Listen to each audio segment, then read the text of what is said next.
Here at Royal Oak Forge, we've been tasked with the challenge of making Excalibur itself, the legendary sword. And over the next few weeks, you're going to be joining us on each step of that journey as we create this magnificent sword piece by piece. And this week, we're going to kick things off in a very old school way.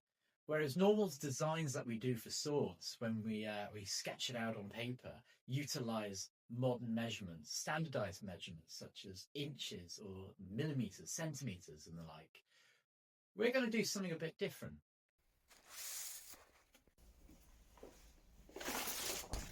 So what I've got in front of me here is a modern style sword design. This is a migration era sword, and what you can see here, everything has been laid out with modern measurements. The handle is exactly 13 centimeters long, the blade is exactly 70 centimeters long, and everything has been preordained with these designs based on hand sizes, preferences, things like that. But I want to do something a little bit different with this sword. After all, Excalibur was made by magic in times long lost. So we thought we could play around with this concept and go back to some more traditional methods. Now, we have an idea of how swords were designed in the medieval era, and it's a really fascinating subject. To help me explain this, I've invited someone who not only knows these techniques inside and out, but uses them on a daily basis. My name is Tom Livingstone, and I am a heritage-trained stonemason operating in the Northwest and North Wales. I specialise in ecclesiastical conservation and repair, with previous projects including Chester Cathedral and Menlo Priory. My main focus is understanding the lives of medieval craftspeople and the tools and techniques they used, including proportional geometry. So Tom, I'm quite used to using modern measurements when I design swords and various things in the workshop. People recognise it as centimetres and millimetres and sometimes even metres. How do you work in your profession? In modern day, a lot of construction is still carried out using millimetres, centimetres and metres. But in the medieval period, we're more looking at what we might recognise as an imperial measurement, being inches, yards and so on. And many of these are actually a more almost organic, based off more personal units. However, if you're looking at proportional geometry, quite often the only unit you need is the actual opening or width unit. And from this, you can generate all of the heights, the arcs, and the measurements that you need based off one overall master measurement.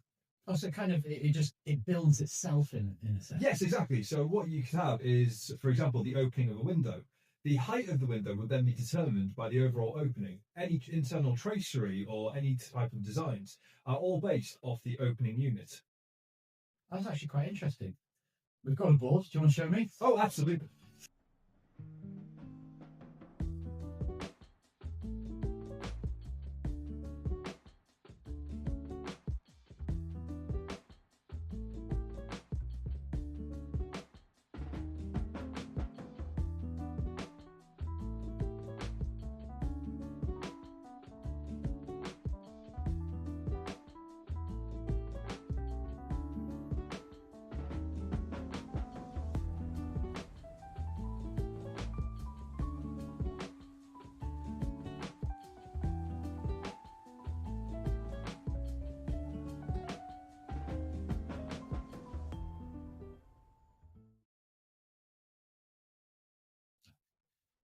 So this is really incredible because from one measurement and a couple of arcs, we've got complete 90-degree angle, we've got 45-degree angles, it's quartered, it's really built itself, hasn't it?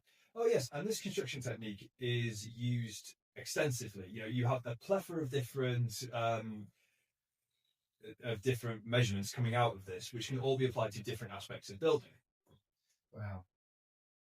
So was this used in other elements of society, such as, sword building? Well, this is a universal technique that many of the construction crafts and anybody who is using any type of geometry would have used. So I think it would have been used across the board. I think we better get designing.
Right, so now that we've got the geometric design done, we've been able to create the blueprints that we're going to use to actually start putting this sword together. So our next step is to start forging, and we're going to start with the blade.